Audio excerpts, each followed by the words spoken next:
And then I was like, can you do this whistle, but like kind of like a sad whistle? And he's like, Jena, I don't think anyone's ever asked me to do a sad whistle before. Hey everyone, welcome to the Sonical.ly podcast where music creators educate music creators. I'm Elmo. Today we're joined by Jena Malone, who we know from her iconic roles in films like Donnie, Darko, The Hunger Games, and soon to be released The Boroughs on Netflix. But beyond her acting career, Jena has always been a songwriter. From earlier music projects like The Shoe to experimental performances over the years, songwriting has remained a deeply personal part of her creative life. Now she's stepping into a new musical chapter with her upcoming album, Flowers for Men. Today we're going to talk about her songwriting process, how acting and songwriting influence each other, the emotional journey behind Flowers for Men, and what it means to create art that is deeply honest. So without further ado, please welcome the ultra-talented Jena Malone to the Sonical.ly podcast. Thank you for having me. I'm so excited. I'm super excited too, and we're just so excited for this particular chapter in your life where you have this incredible project coming out. If we could kind of rewind the clock back, did you grow up with music in your life? Yeah, I grew up without having it's funny. I grew up with radio, right? So radio was a big part of my like coming home, listening to, I don't even remember what channel it was, and then, my older brothers sort of taught me how to take a tape player, put it in the thing, and then wait for your favorite song to come on so that you could burn it or whatever, not burn it, but copy it onto the tape player. And then you'd have your kind of like little playlist that you would make for yourself. And I remember doing that when I was like 6 years old or something, and like kind of messing up and then realizing that I could like record my voice. And it was like definitely a discovery creative space. I wish I had some of those tapes. I feel like they probably exist in some thrift store up in Lake Tahoe somewhere. But no, my mom's like, we didn't have a record player in the house. I don't remember having anything like that.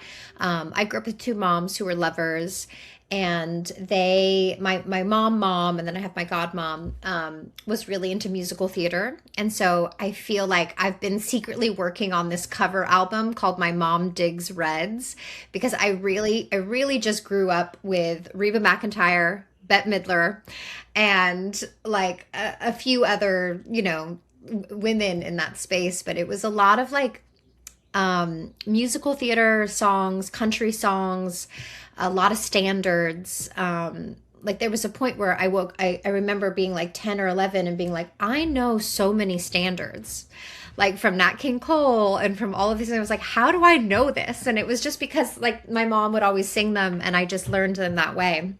So it was kind of cool. But yeah, I didn't have like the cool, like my parents had a record collection that I like got into, or, I didn't know anything about what was cool in music until I was a teenager. Number one advice to anyone wanting to learn to mix their own music: practice mixing other people's music. That idea is what inspired the ear training game Mixmaster. In Mixmaster, you listen to a reference mix and adjust the sonics to match it as closely as possible. By recreating real mixes, you train your ears to hear music in layers and start recognizing what actually changes a track's sound. Download Mixmaster and start mastering the fundamentals of mixing. I guess through sort of like the listening and your brain downloading and your kind of like spirit downloading all this music, there must have been a time where you started to like tinker. So I guess my question is, how did you discover the process of creating music along the way? Yeah, it was not a direct path. Again, I didn't grow up with any musicians. I did not grow up with any musical instruments. I didn't have access to a computer personally until I was about 13. I did grow up singing. So I remember I definitely had, like, I thought I was going to be a singer. I did not have a great, I had a kid's voice. And I remember a lot of people kind of making fun of me a little bit, being like, you're not going to be a singer. Like, you should stop that. And I just kind of like didn't care, because I knew that like I was just young and whatever. When you're 6, it's like, it doesn't matter, But I did sing a lot. But then I feel like I did kind of accept the peer pressure of like, maybe I'm not a singer. Maybe this is not my path. And I went into acting, and that whole road kind of, changed the entire course of my life in a lot of ways. I started acting when I was 10 years old. And so it really did become my whole world at that time. And when I was on sets, I found that it wasn't just enough for me to be an actor. I kept wanting to learn more about storytelling. And the one person on set that I thought was the most fascinating character was the DP, right? The director of photography. So and traditionally it was mostly men when I was growing up, but now it's much more sort of all over. But they were the humans on set that sort of commanded the entire crew, right? They had all of the gaffers, they had all of the electricians, they had everyone looking at them being like, is this right?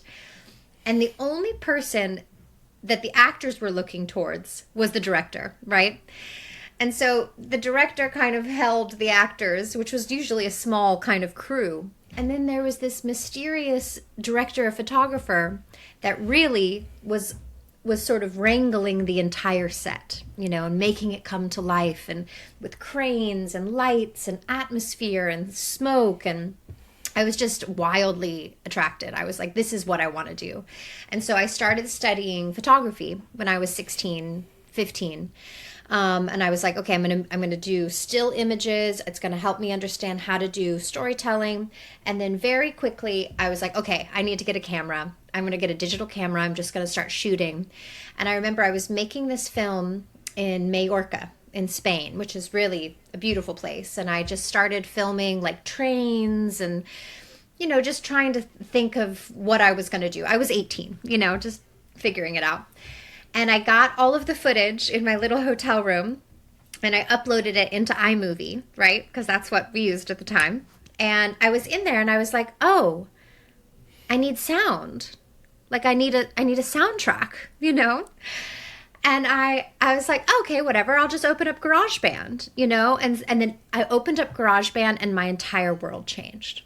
So I had never had an opportunity to play with digital music before, ever in my entire life. I was 18, I opened up GarageBand, and I literally never went back to wanting to be a cinematographer. All I wanted to do after that point was make music. I found that it was just this, it's like how actors talk about being on stage, right? So you're kind of the architect of the moment. You're building the entire house, ground from the ceiling every night. And then it disappears. And as a musician, I find that you do a similar thing within songwriting and creating sonic narratives, that you're building the entire format. You're the DP, you're the gaffer, you're the actor, you're running craft service. You're really trying to figure out what the entire landscape of this musical experience is going to be. And so, yeah, that's how I got into it, which is kind of funny, Yeah. So, I mean, I remember that moment too of just kind of discovering software and the magic behind the initial aha moment and the dopamine hits that you get when you create something and you show somebody. But it took a long time to, I guess, build up like confidence, courage. And like, there's so many things along the way that become roadblocks for this journey. I guess my question is two-part. What have been some of the biggest challenges you faced in your career in terms of going from that initial moment to creating songs that you felt really, really comfortable with in terms of, yes, now I'm actually outputting what's inside of me. The other question is, because a huge part of your life is the acting, and the music side of you is obviously very, very important, but it's like, how do you balance everything? Yeah, it's really hard. It's really an interesting, I mean, it's like, it's a conundrum of riches, right? It's like, it's a spoil. It's definitely like, how do you balance finding love and creative inspiration in so many formats, But I'm going to walk it back to the beginning question of just sort of roadblocks and those initial discovery chapters as a young musician. And I loved how you talked about how you get these dopamine hits from sharing music. And that's so, I just hadn't thought of that in such a long time. And I realized that for me, I think music became a very sacred space that I never wanted to make money at it. I had a career. I was working as an actor. I didn't need music to be anything else but my own. You know, I didn't need it to sound like anything else. I didn't need it to be successful. I didn't even need people to like it in some ways. But really, you want people to like it, you know? And I just remember those very early days, even when I was working on that thing in Spain, I made like all these weird songs and I had the actors come in. I remember I had this actor, Rhys Ifans, who's amazing. He's like this amazing British actor. And I was just obsessed, and I was like, he knew some Welsh like folk songs, and I was like, can I record you singing Welsh folk songs? And then I was like, can you do this whistle, but like kind of like a sad whistle? And he's like, Jena, I don't think anyone's ever asked me to do a sad whistle before. But anyways, I was getting, and I realized that it wasn't just the creating that really was so exciting to me, but it was the moment of being like, I want to play you this. I want to show this thing that I've been working on. And I think it's such a vulnerable moment, and you learn so much from that revealing of like, oof, I can tell they really don't like this part, or like they're not paying attention at all. Or they're really lifted, you know, transcended. Something's happening that really feels like a good feedback. And so I think that that's such an important part of, but it's hard to get that because there's so many roadblocks within music, right? You can't just, you know, you can play it for your friends, but it's hard to get music out there. You know, it's a really, particularly now. I mean, when I was making music back in, so I made 2 albums back to back right after I got into GarageBand. I very quickly taught myself Pro Tools, created 2 albums all by myself under this band called Jena Malone and Her Bloodstains. And I just started like sending it out. I remember just being like, I don't know, who's a music distribution place? Burp, burp, burp, burp. And just like sending emails. And I was able to reach a few people. And, but I don't know. I feel like music is such an important risk space that if you don't allow it to be a space that you are pursuing risk, putting yourself in uncomfortable positions, putting yourself in spaces that are not safe in a lot of ways, because it's a growth space, you know?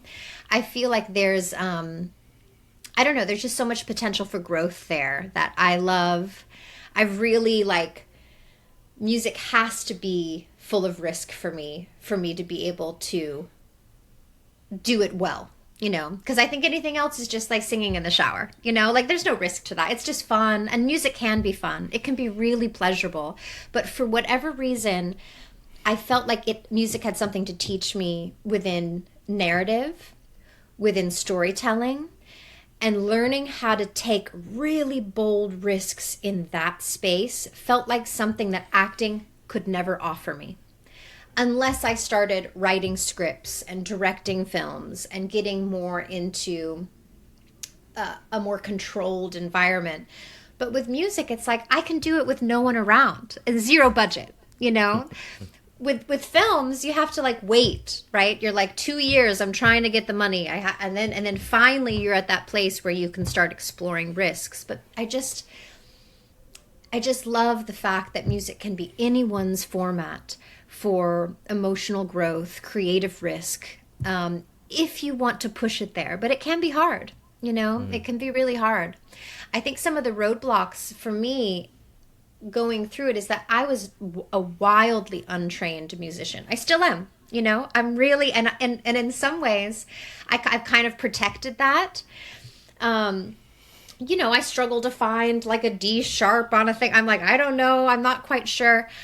I'm very intuitive when it comes to music, and there's been multiple times throughout my journey of making music that I could have allowed other people's feedback that was detrimental and that was not professional, and that was like I was never going to succeed as like an outsider artist.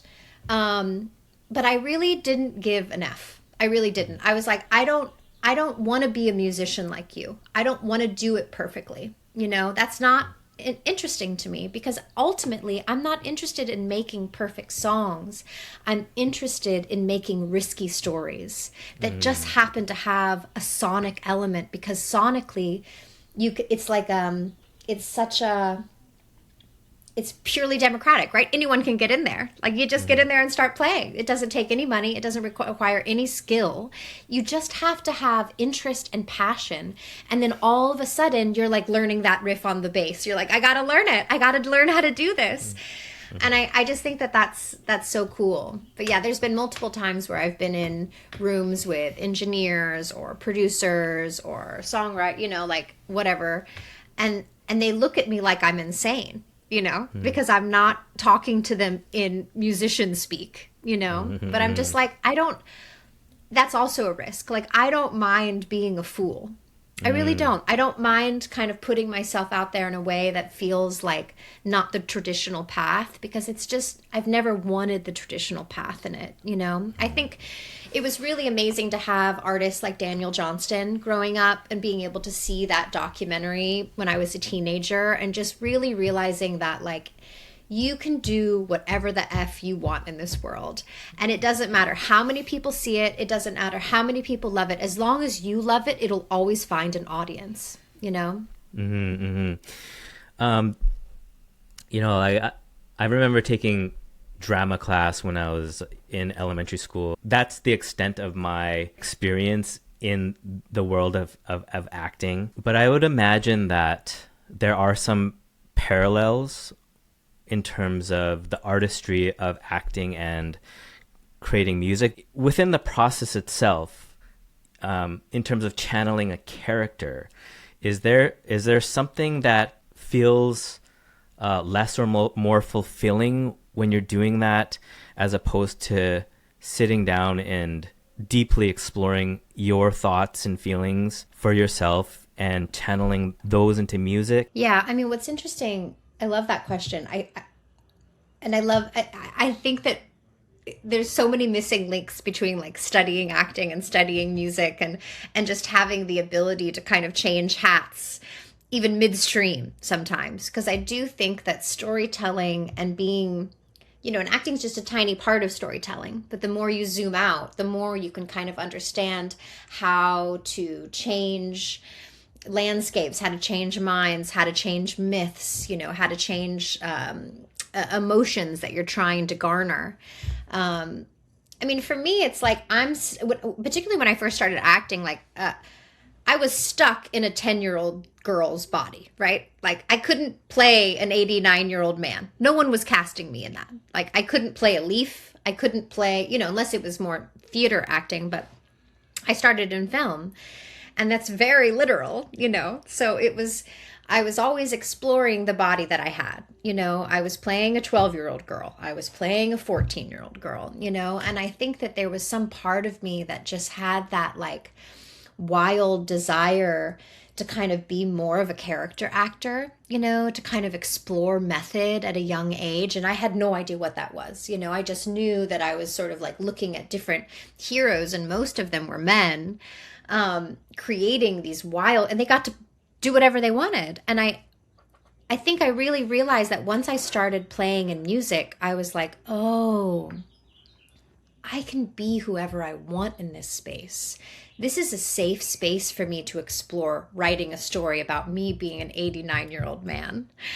I can also now go back and remember the 13-year-old girl and write stories from her perspective that I may not have had access to when I was a 13-year-old girl, And I love that you can, with voice, with embodiment, through embellishes, building sonic narratives, you can create a whole landscape. And all of a sudden, it's like a vampire ghost story, And then on the other side, it's like this like sexual coming of age story of a giraffe. I mean, you just have no idea where it's going to lead you, And I just admire that so much, Yeah, it is amazing what you can do when you're alone in a room with your thoughts and inspirations.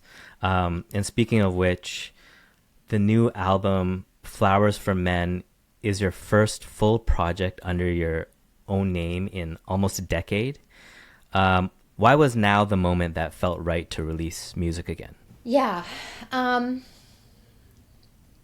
releasing music requires a lot of work, and I think that since I became a parent, my son's turning 10 this year, I haven't had a lot of extra time, as one, you sort of, parenthood is like through the fire, right? Everything burns down so that what can grow back is what's real. All of your ideals die, all of the superfluous relationships, interests burn down. But what grows is what's real to you. And it's a really beautiful process of learning to love what's real and set down what's ideal. And it took me a very long time to figure out how to mount a creative project whilst I was doing, in my opinion, one of the most creative things that a human can do, which is raise a kid. It's like so wildly punk rock, no one talks about that, It's just like every day, it's like you're making all of these choices for the future and you're building metaphors and, and you're coming up with, games of imagination, and you're trying to reimagine the penal system and corporal punishment through, radical self-awareness. I mean, there's just so many things that I feel like it can be moderately exhaustive creatively, that you don't feel like you have a lot more to give. But then there's always that magical part, kids get older and they need less. They start needing just a little bit less from you, and just it's those tiny little kernels. It's like it's an opportunistic growth space, like in the forest, right? Something's not growing in this patch. Oh, but wait, it'll, in time, that patch will be wildly fertile and overgrown. So I've just been noticing my bare patches over the past 10 years. And the biggest thing that I had missed was the ability to not just make music, because I've been making music this whole time, but finish music and share it, because I haven't been doing that. And it's such an important component of the process, right? You can't just make it and not share it. It feels so strange, It's like it has to kind of be both. So yeah, it was a beautiful alignment of like my son needing less and me discovering that I had a tiny bit more. Describe the album sound as sci-folk. Actually, sci-fi folk. Sci-fi folk. It's okay. No, I mean, Got no it. one is, saying this, so. I love the sound of that, because the images that come to my mind are vast. But what does that mean to you sonically and emotionally from a personal point of view? Well, I think that I'm creating from the software, because I'm such a weirdo, right? Because I'm not a musician first. I'm a software producer, like in a weird way, because that's kind of how I learned it, And so I discovered a piece of software, aka an app, that I fell in love with right around when I was sort of transitioning into parenthood. I think right when I was pregnant. Because I realized that I just didn't have enough time and space to get in front of a computer and record and just burn, right? Just sit there for 5 hours and just come up with ideas. And so this app gave me the ability to record and kind of push into some really interesting risk spaces. But also what it did is it had this really interesting reimagining of Autotune. And I think a lot of people, when they hear Autotune, there's I think a really big misunderstanding of what it does, like it's some kind of eraser or cover up, right? It's like an autocorrect. And it couldn't be further from the truth. It's a modulating harmonizer that allows you to explore your instrument, which for me, my number one instrument is just my voice, right? That's what I play in a lot of ways. So it gave me this sort of like a re-gifting experience where I was learning to sing with my voice in this modulated, wild way. Like I felt like I was diving into some sort of new discovery space, like in the bottom of the ocean, you know, where you're just like, oh my God, there's all of this stuff here.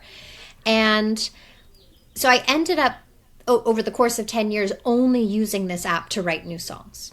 And I think what emerged from it was this thing that I'm trying to figure out what it is, and do I want to continue it, is sci-fi folk, is that it's allowing a space sonically for anything to enter. Come as you are. Old, new, young, dying, like it doesn't matter. Whether you are digital or you are wildly analog, come as you are.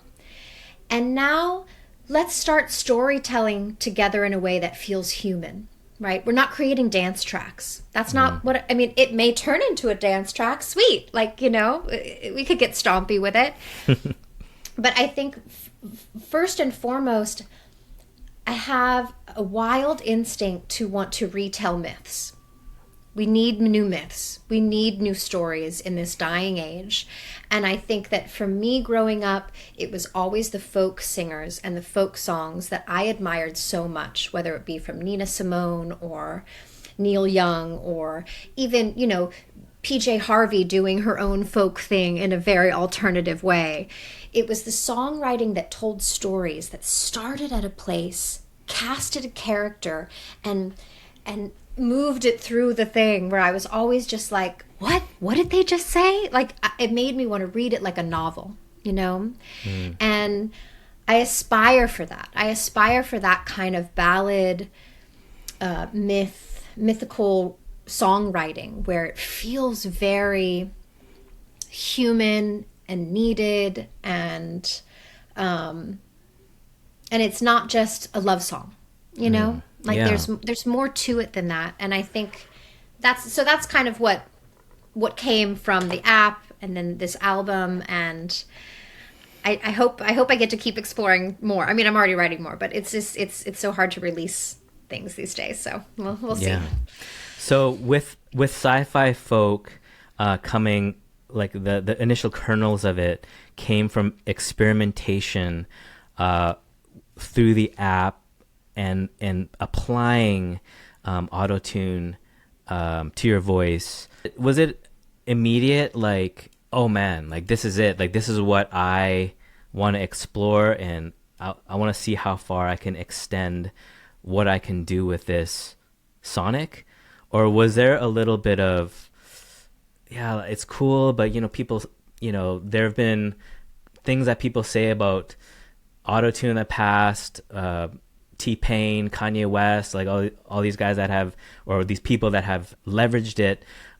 Was there that like back and forth in your mind, or was it immediate? I mean, it was immediate for me, but I think that it was in the sharing that I learned that I had to be a little bit more protective and ask myself some harder questions, because I was instantly enthralled, because I don't have that same kind of lens of like, is this good, or has someone done this? Again, I don't care. Like, I just want to be a kid. I just want to explore. And even if it's shitty, like, at least it's your own shitty discovery, you know? But I think as I got to that very childlike need to share it, where I, you know, play it for this friend and they'll be like, what are you saying? I can't understand a word you're saying, you know? Like, there was so much feedback of like, really, Jena, with the Autotune? Are you sure? And at some point I was like, oh, well, I guess maybe no one's going to get this. Maybe this isn't the space, you know, because for whatever reason, it's hard to dial it in perfectly to be able to allow sonic understanding and sonic journeying, you know? Like, I think sometimes Autotune and different vocal effects give you such a journey, you know, you're instantly moving and it's wild, but it's very hard to be clear with it. What are you saying? What are the words? What are the impacts of this? And so, yeah, I mean, that was my biggest journey. It wasn't so much like, you know, can I do this because Kanye did it? I think if anything, it helped me understand why they loved it more, you know, and potentially I even had to address my own prejudgments about Autotune as I was exploring it. And so that's always a cool thing when you get to kind of be like, oh, wow, I'm kind of like a prejudiced asshole a little bit, like of just like, oh, why is this? It seems like a trope. It seems like easy for someone to use because it does make very simple things sound incredible. But I think that for me, the more I dove into it, it's all incredible. Okay, so then you're like, oh, that's so cool. But then you start going deeper. And then you start playing with the, all of the settings of how to sort of dial it back and where does it go. And you start crafting it in a way that, I had never heard before. I never got, and so I felt like it's just such a cool format. I think that there's a lot that hasn't been explored in that space. And I really do crave more ballads from that space, like I kind of crave like a little bit more softness and slowness. And, I just wonder if it was as present, like, what Nina Simone or Bob Dylan, would have done in that space because it's so wildly risky and you can dive as deep as you want. Yeah, speaking of diving deep, your song Barstow is the first single and feels incredibly cinematic.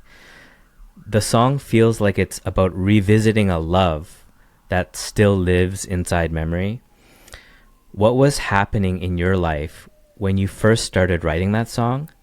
And were you intentionally exploring how past relationships stay with us long after they end?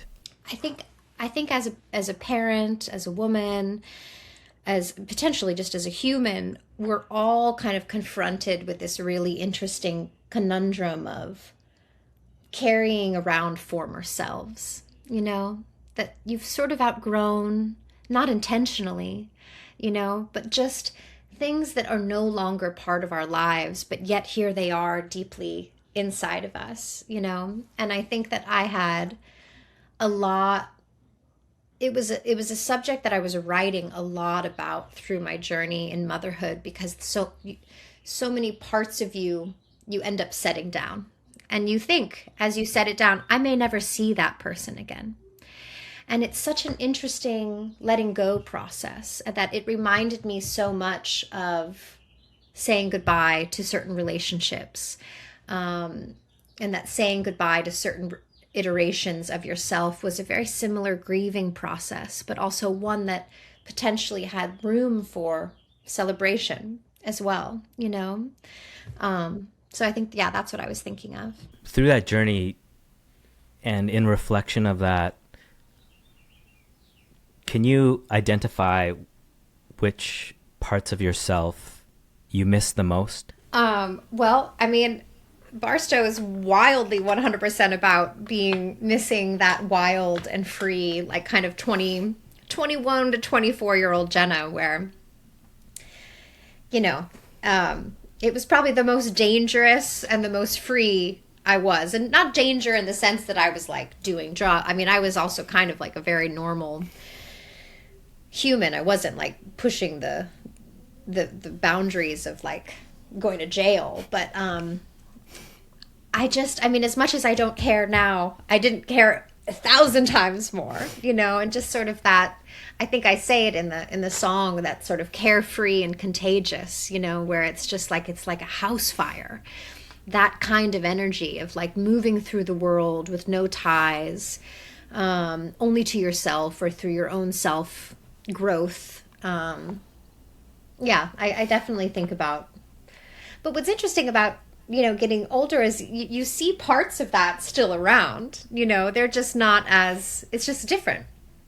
And now getting to look at my son, I'm like, oh, this is it. That's the part that I sat down, he's picking up, he's picking up in his own way. And so now I get to be sort of watching it from a completely different perspective, which I can't wait to write into, because like perspective shifts are such rich spaces of writing and storytelling, Yeah.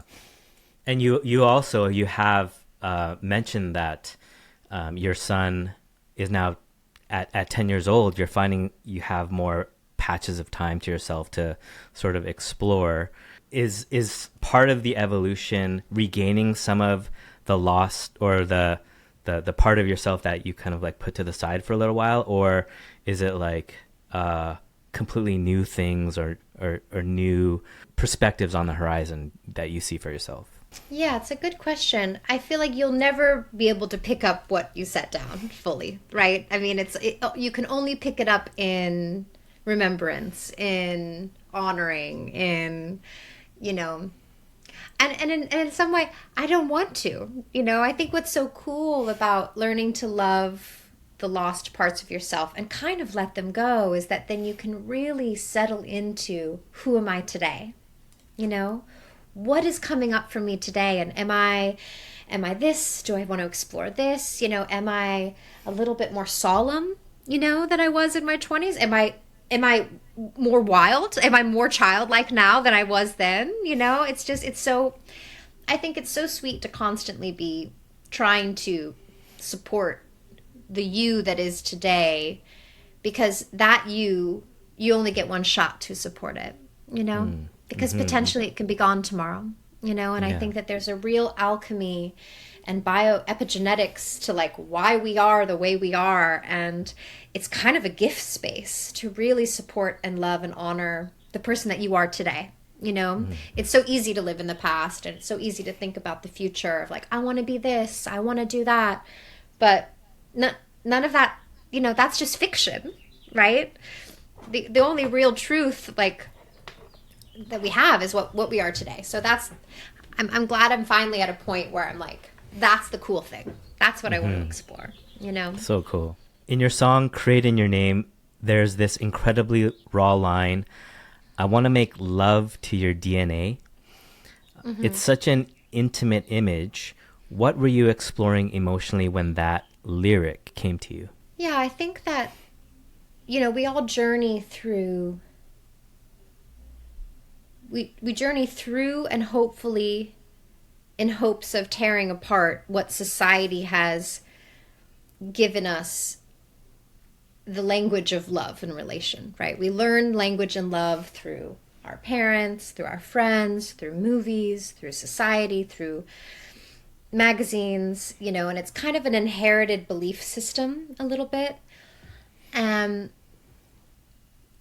Hopefully for everyone there comes a time where you're like, I think that there's way more to this, and I think that I started really questioning my relationships and how I showed up in love. And I think that learning about limerence was a really big part of my journey of realizing that so much of the relationships that I was a part of when I was younger were just blind projections, where you're projecting one thing, they're projecting another, you're never truly seeing each other. Limerence being falling in love or with the idea of someone and never with what they really are. And I think that I just wanted to learn how to love someone for what they are and not for how I saw them or what they could mean to me or what they represented in my life. And I felt like that kind of love must be the most wildly devotional, erotic, like next level thing of like, I want to see you and see your DNA, like I want to join there instead of join at, what kind of car do you have? And, do you work out? And, I just felt like there's so much superficial, so much of love is that, where it's like, I wanted the invisible skeleton. I wanted to make that really sexy, How do you know when you're connected in such a way with someone? How can you know when you're there and you're feeling those feelings? And has this ever happened for you in that way that you're describing it in the music? Yeah, It has. I think it's a really good metaphor is this, whereas like you're walking up a mountain and you see a beautiful flower and you're like, oh my God, that's the most beautiful flower. And it haunts you. You want to pick it, you want to take it home, but it's just going to die because you didn't do anything to build that flower, right? You didn't plant it, you didn't water it, you didn't tend it, you don't know where to find the seeds if something happened to that flower. And it doesn't mean that that kind of love of just the moment or the superficial is not interesting or valid or real. It just doesn't last, you know? And I think that when you start taking romance out of it, the discovery of a beautiful flower, and you start stripping it down to seed work, which is sort of an anti-limerence campaign where you can be like, I just want to get to know the person without romance. I just want to get to know who I am with this person without any expectation of a relationship. And it's not necessarily exploring friendship, because I think that that's such a different vessel, but it's exploring relationship and love without the projection of romance, and really starting with the seed. I want to plant this flower. I want to tend this flower. I want to water this flower. I want to know, so that then when it does bud, right, and it does start blooming, it's like this wild gift, you know, where you know how and why it's blooming. And it's through effort, you know, it's through work, it's through shared communication, it's through learning languages together.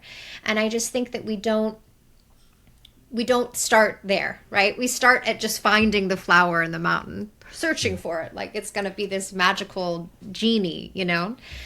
But I think everything changed for me when I started saying, no, it's my responsibility to plant the seeds and to be a seed tender. And, you know, I don't know what the seed's going to be, so I can't have expectations of like, it's going to be this or that. It could be a yellow flower, it could be a red flower. I don't know. I have to love it regardless, you know? And you said that a lot of those questions and realizations occurred after your son was born, questioning traditional ideas of relationships and monogamy. What was it about your son being born that birthed those questions? Well, I mean, you learn love in a new way, right? And then all of a sudden, previous to having a child, it was so easy to think of like, I love my partner more than anything else. It's me and my partner, ride or die forever for the rest of time. But then you have a kid and you're like, oh, but this love here is just as, there's no comparison. How could I ever say that one is better than the other? And what a weird way to think of, you know? And nothing in my previous narrative landscape had taught me that. Had taught me about how to hold multiple loves at the same time without trying to create a hierarchy around it. I didn't understand that. I didn't understand why we had such a hierarchy around love, that love of self is here and love of your husband is here and love of your kids. And it just didn't make any sense to me.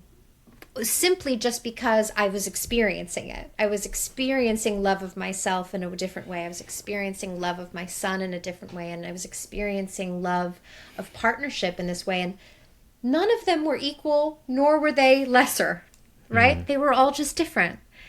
And I loved that, and it scared me. And so I was like, I need to learn about this. I need to now become a student. I want to study non-monogamy. I want to study polyamory. I want to study, you know, relationship anarchy, which is more where I ended up. Just because it felt like I had learned it wrong. And I felt like I had catching up to do, you know? How do I stop being a perfectionist with my music? I keep seeing posts like this from producers who can't finish tracks because they keep tweaking every little detail. The problem isn't always perfectionism.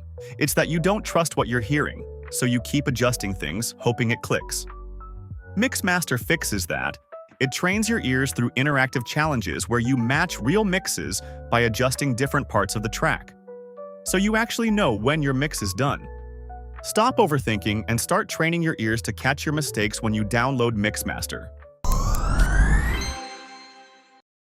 Jena, we're already at the final question of the main section of the interview.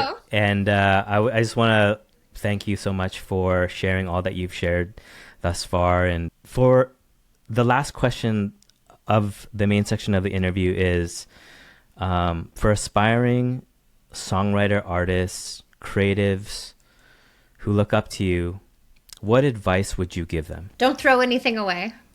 You know, I feel like I love how music can be, there's so many different ways to sketch, you know, and it's sort of like you forget that you're like a painter too. And you think about like Pablo Picasso, and, you know, all of his sketches are so, you know, people write books about them, and, you know, they were probably just doodles as he was doing something. But like everything that you write down, everything that you record, everything that you are exploring is meaningful. And it's a journey somewhere. Because I think for me, I love going back and finding like a tiny little note that I wrote to myself just because the phrase, you know, sparked something in me. And I'm like, oh yeah. And then all of a sudden you write something from that. I just feel like it's so nonlinear that I feel like really value your sketch time and don't throw anything away. You know, I think that that's a real, yes, you'll have hard drives and you'll have notebooks and it'll feel intimidating, but I think it's such a beautiful archive of interest to build for yourself, you know? Mm-hmm. Mm-hmm. I think that's going to go a long way for a lot of people. And once again, thank you for providing that for the next generation of music creators. All right, we're here with Jena Malone, and this is Off the Topline, brought to you by Mixmaster. Jena, I'm going to play you 3 mystery instrumental tracks. You choose one, and once you choose, you've got 3 minutes to create a top line however you want. And then afterwards, we'll break down what just happened. Are you ready? Sure, I'm so excited.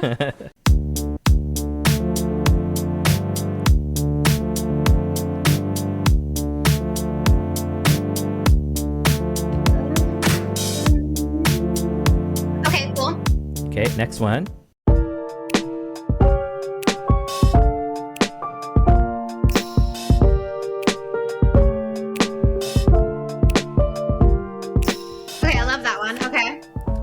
Okay, last one.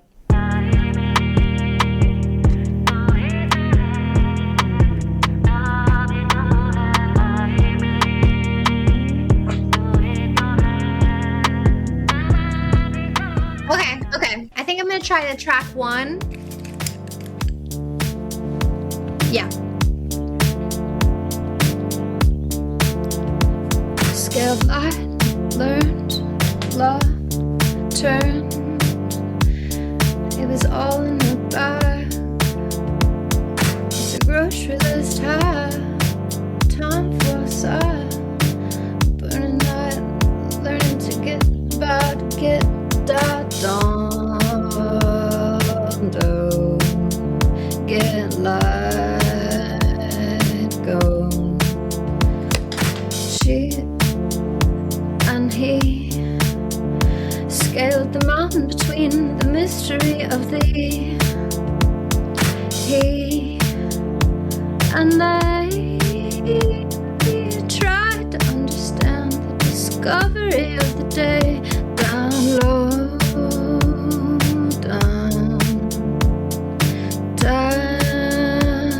down, low, down, discovering the scales of the day. I get to just keep going? However, Okay, cool. Whenever you're done, whenever you want to end, you can end it. But yeah, if you want to keep going, keep going. However long you want. I think that I'm good. I like that little thing I came up with. Okay.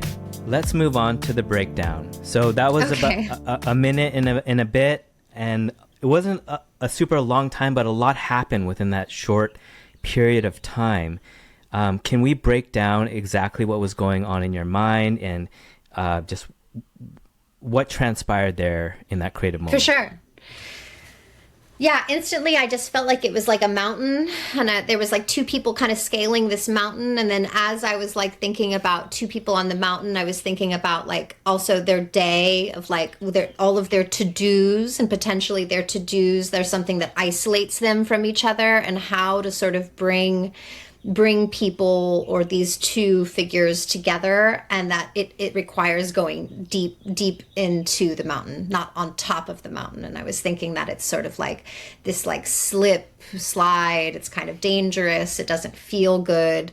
But to be able to find the place that they can both be together has to be through kind of potentially this like dangerous underbelly of the mountain. That's what came to me. Wow, that's incredible. And I could really feel like you were there, like just listening to the vocal, listening to the words that you were speaking, and even just sort of like the expressiveness that was coming out of you was it was just very, very clear that you were there in the moment. In the world of Jena Malone, what would need to happen to get this idea over the line to release on the album, say? What would be the next steps? So I would take that little track, I would bring it into my app, and then I would just give myself some sort of lost time. Like I would take my headphones and my phone to like the school pickup, or I'd go there like 15 minutes before, so I'd have time to just be alone. It's funny, in my day-to-day, there's so much like record label work right now. Like, I'm not a musician, I'm more like in my record label hat. So I have to steal time to be creative from myself, which doesn't make any sense. But I would do that, or I would sort of just hide in my closet at night, because my music studio is kind of not really perfectly working right now. And then I would just do some freestyles. Potentially, even before I did the freestyles, I might write some poems around this idea just to have some words to use, so that when I'm up at bat, I can sort of use those words for a freestyle to sort of roam. And then I would send it to my producer and see if it was something that she really loved. And then if it was, then we would go and sit in, and we would I would maybe I would present her my favorite parts of like what the song would be. And then we'd start, we always start with the 808. So we get there and get some bass, like craziness, to kind of just build the track a little bit. And then, and then just kind of maybe redo the vocals or use the same vocals, and add some stuff. So cool. It's so awesome to hear your process, and everybody's creative process is different, and different. I love how you just kind of like break everything down. But yeah, Jena, just want to say, share my heart of gratitude towards you for taking the time out to spend with us, to talk about your music creator journey, to share wisdom and knowledge to the next generation. But we're at our final question of the day. Okay. What's next for Jena Malone? Anything you want to promote to the Sonic.ly community? Well, I'm putting together a tour right now, which is kind of cool. I haven't played live shows in a long time, and again, I'm a weirdo. Even when I was doing shows with my other bands, I kind of refused to play traditional venues. I went and bought a generator, and we would play in girls' bathrooms or side of the road or elevators, or I really love the off-the-cuff kind of found sound. I always find that when I go to see a show, it's so hard to listen, because I have so much expectation from the band that it kind of, it messes with my ear a little bit. But I notice that when I'm like traveling and I just like hear a saxophone on the street, all I can do is hear it, right? I can't not hear it. It's like the most beautiful sound I've ever heard, because I have literally no expectation. And so with this album, there's a lot of more, it's a little bit, I'm requiring a little bit more technical wizardry, which I haven't really done before. And so it's going to require interior spaces and less exterior spaces, so that I can control the sonics. And I'm excited to kind of find ways to create a lack of expectation for the audience so that they can come in to just listen to something very pure without needing to hear the songs. So I'm working really hard to build sonic layouts where there's lots of room for freestyle and movement and interaction with the audience, to try to do something new. So I'm really excited. That sounds amazing. Like, we're really excited for you for that.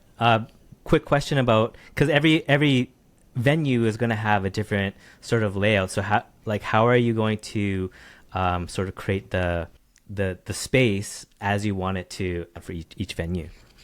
Well, I really believe in the audience's ability to want to be transformed. Like, I feel like people, if you're there at the show, you're ready. You're ready to kind of follow along and be told what to do a little bit, you know? And so I definitely, you know, I'm going to utilize the venue stage and the lighting and all these things and do certain things. But also I have a lot of battery powered things that I love to incorporate.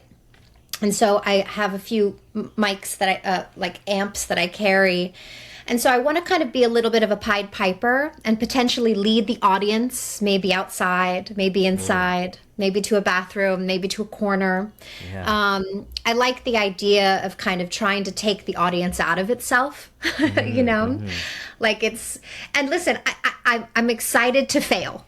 You know, like people are like going to be like, oh, what is she doing? But like in the failure, you discover so much, you know? And so I want to learn about the risk of the audience in a traditional venue. I feel like it's a space that I've dismissed as not creative in the past. And I don't know. Now I'm like, oh, maybe it can be creative. I don't know, you know? I really admire your courage. I think it takes so much courage to do that. And I think if anything that people will take away from this, I'm hoping if there's any one thing, it would be just to have a lot of courage like Jena.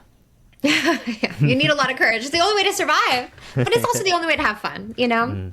Absolutely. Cool. Well, thank you again for spending this time with us, Jena, and we're gonna pray for your journey, the next chapter of your journey along the way, and that's so much good stuff is gonna happen with all of these risks that you're taking, and we just thank you again for being here. Thank you, Elmo. This has been a really, really beautiful interview, and I think you do such incredible work. And I love that it's sort of an educational archive for all types of musicians and people that want to explore soundscape. So I think you're doing such a great job.